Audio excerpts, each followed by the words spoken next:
the idea behind the Cutty Lounge was to take over the Mumford & Sons Gentlemen of the Road tour.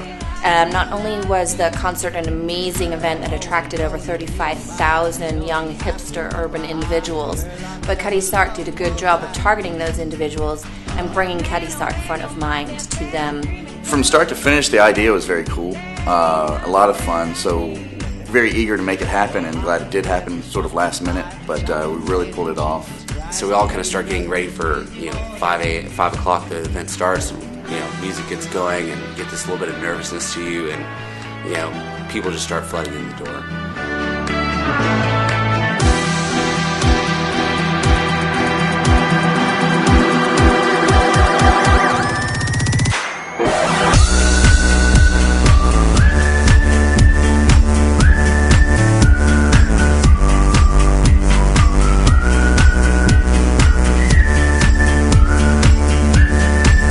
The venue was fantastic. It couldn't have been more perfect as far as the look of the building being old brick and very old itself. I mean, the town was built in 1869 or something. The Cutty Sark team did a good job of making a brand come to life through music, drink, and created a brand experience like no other. The venue that we actually got was a beautiful, beautiful wedding event space that really played into what we were trying to do. Make a speakeasy, make it look good, and make it cool. The venue itself, the event itself was a younger demographic, 21 to 30, and honestly, it opened up the doors to this generation that does not drink Scotch.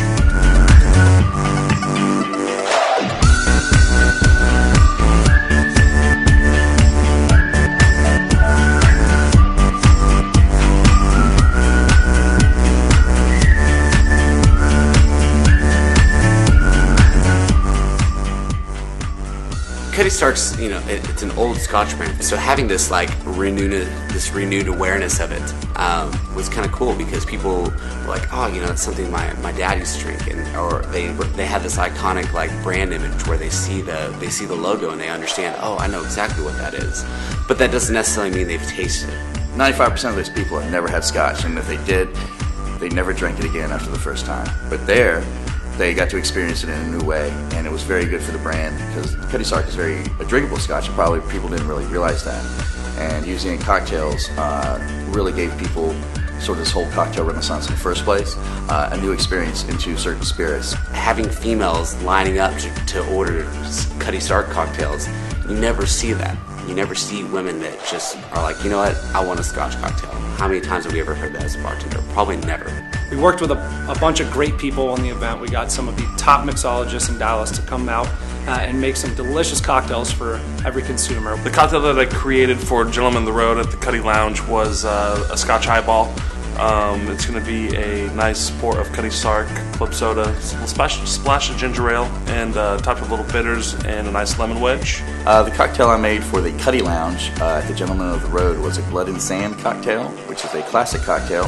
It's made of equal parts Scotch, cherry hearing, orange juice, and Italian sweet vermouth. So the cocktail I made for the Cutty Lounge was called the Mamie Taylor, which basically is just Cutty Sark blended Scotch whiskey, a little bit of lime juice, ginger beer. And then we actually kind of put a little twist on it. We put a little blackberry liqueur, which is called creme de mure, just to kind of add a little more sweetness to it. I feel like everyone was really getting to the drinks, the cocktails.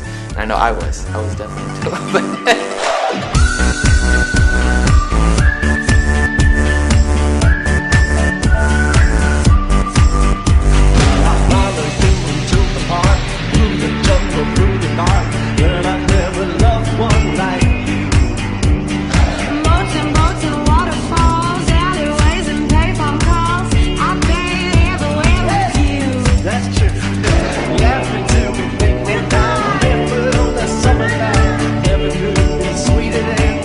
Of the evening was looking out into the crowd and seeing young individuals embracing the Cutty Sark brand in new and different ways.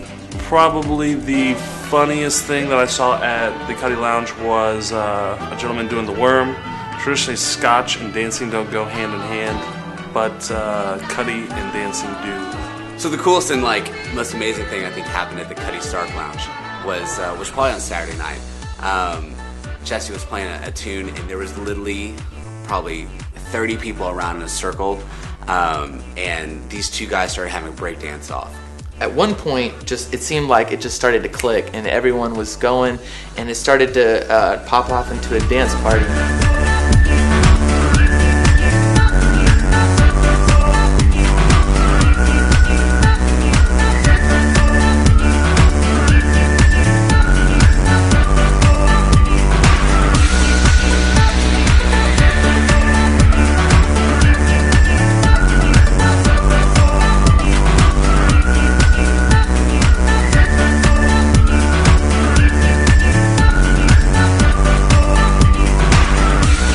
I hired Z Interactive to do our social media to get some RSVPs for the event. It was a private event, so everyone had to be on our list. They created a landing page and utilized Twitter to blast out to anyone that was talking about Mumford & Sons or the festival in general. The landing page received over 3,500 views, and we received over 950 RSVPs with email address and information about each one. So I think Cutty did a really good job, and Jason did a really good job of creating a partnership between us bartenders and you guys as the brand owners. What's old is new, and that's a very good thing for brands like this. And I have never made that many Blood and Sands in my life, or drank that many Blood and Sands in my life, and I thoroughly enjoyed it.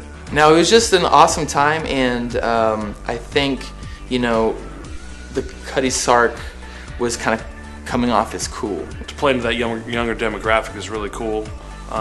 Scotch is not doing that yet, so I think Cutty has an opportunity to definitely to hit that 21 to 30-year-old market. I think the overall ending to the event was everybody that was involved and everyone that was there fell in love with the brand.